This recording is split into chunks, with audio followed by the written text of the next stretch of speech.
안녕하세요. 바리파이어입니다. 이번에 신한은행에서 보통사람 금융보고서가 2024년 버전으로 새롭게 나왔기에 리뷰를 진행하려 합니다.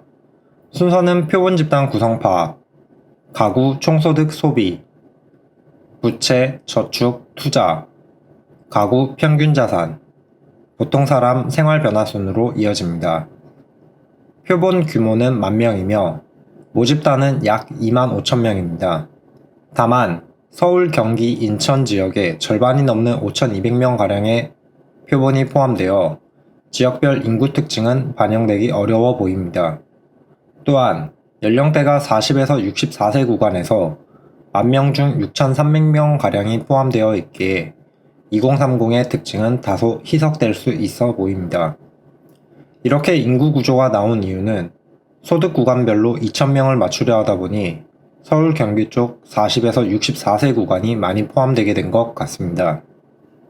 이제 본 내용으로 넘어가겠습니다. 월 평균 가구 총소득입니다.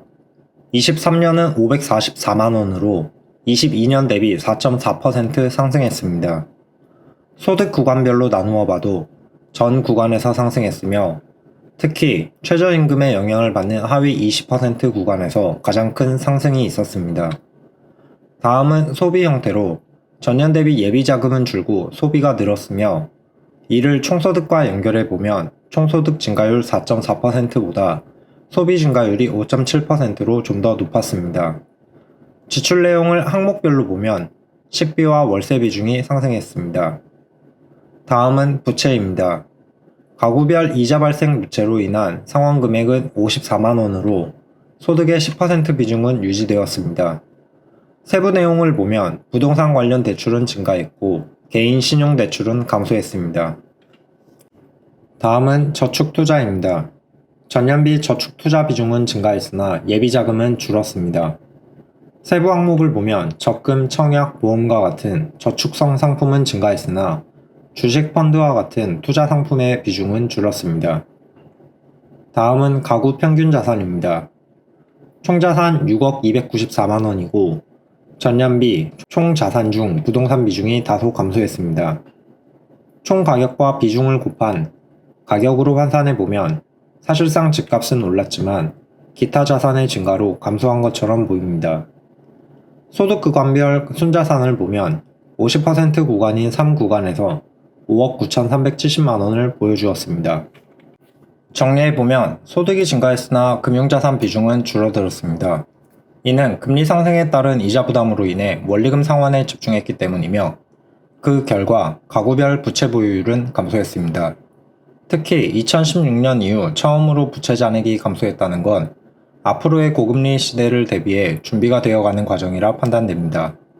여기까지가 가구별 소득, 부채, 자산에 관한 내용이었고 다음은 우리의 생활 형태에 나타난 새로운 변화 포인트를 다루어 보겠습니다. 첫 번째는 런치플레이션입니다. 점심값을 줄이려고 노력한 직장인은 점심값 긴축에도 여전히 밥값이 비싸다고 생각했고 22.6%는 5,000원까지 더 줄이겠다고 응답했습니다. 반면 점심값 절감을 위해 노력하지 않은 직장인은 현재의 점심값이 보통이다라는 인식이 많았고 이들 중 11.8%만이 향후 점심값을 아끼기 위해 노력하겠다고 밝혔으며 목표 금액은 2,000원을 절감한 8,000원이었습니다. 두 번째는 부업의 증가입니다.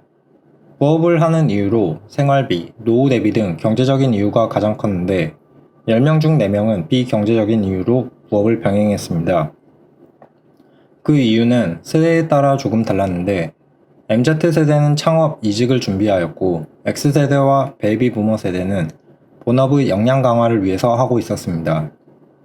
연령대별로 N잡의 활동 범위도 차이를 보였는데 20대는 전문 기술이 필요하지 않은 서비스직에 나선 반면 30대는 회사 때려치고 유튜브나 할까라는 유행어를 반증하듯 크리에이터, 블로거가 활동하는 비율이 높았습니다. 40대 이후로는 현직에서 쌓은 경력을 살려 문서 컨설팅, 프로그래밍, 강의 등 전문성을 발휘하는 분야가 많았습니다. 세 번째는 부동산에 대한 인식입니다. 40대 이상은 올해 집값이 고점이라 생각하는 사람과 저점이라 생각하는 사람의 비율이 비슷한 반면 2030 세대는 절반 이상이 올해를 집값의 고점으로 생각해 당장은 집을 살 계획이 없다 밝혔습니다. 더불어 전세 거주자의 거주주택 유형을 살펴보면 상대적으로 전세 사기 위험이 큰 빌라, 다세대 주택의 거주자가 줄어든 반면 아파트 거주자는 전년 대비 6.2% 증가해 50%를 넘어섰고 비교적 저렴한 주거 비용으로 젊은 세대의 첫 보금자리가 되는 빌라의 전세 기피 현상이 심화되는 것으로 보입니다. 이상으로 신한은행 보통사람금융보고서 리뷰를 마치겠습니다. 실제 자료를 확인하고 싶으신 분께는 아래 자료를 참고하시면 되겠습니다.